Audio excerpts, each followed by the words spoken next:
Mommy Ice TV here! So, na-miss ko kayo. Sobrang na-miss ko kayo. Sobrang ang tagal na bago ako na naman nakabalik. Ngayon, so, almost 4 years. Kasi 3 years na ngayon yung panganay ko.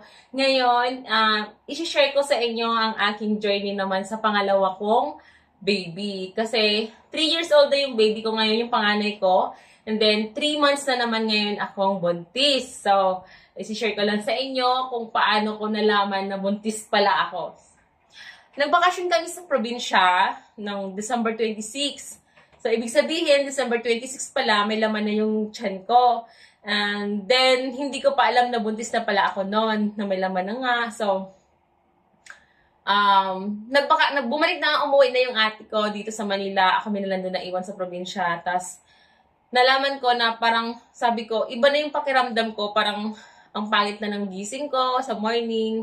Tapos, lagi akong nahihilo, lagi akong sinisikmora. Tapos sabi ko, bakit ganito ang pakiramdam ko? So, to make my story short, gusto kong share sa inyo na ang hirap ng pangalawang pagbubuntis ko ngayon. Parang nahihirapan ako kasi hindi siya kagaya nung panganay ko na parang simple lang.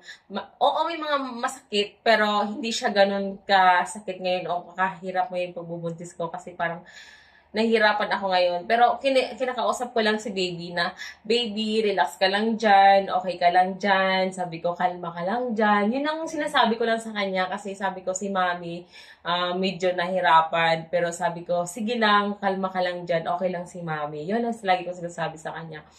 Ngayon, nagpa-check ako mga mamshi na gusto ko ma-confirm kung talagang buntis ako. Nag-PT ako, binilan ako ng ate ko ng PT. Tapos, agad-agad, nag-positive siya. Then, hindi pa ako nakontento. So, parang iniisip ko na parang, hindi pa, parang sabi ko baka ano lang yun. Then, nagpa-check talaga ako sa doktor. Doon pa kami sa probinsya, pumunta ako ng doktor. Tapos doon, nagsabi lang ako na 2 months delay ako.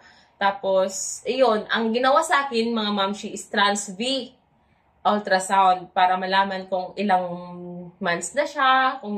Kasi kung ibibase lang dun sa last menstruation ko, parang hindi akma, hindi sila sigurado kung ilang buwan na talaga.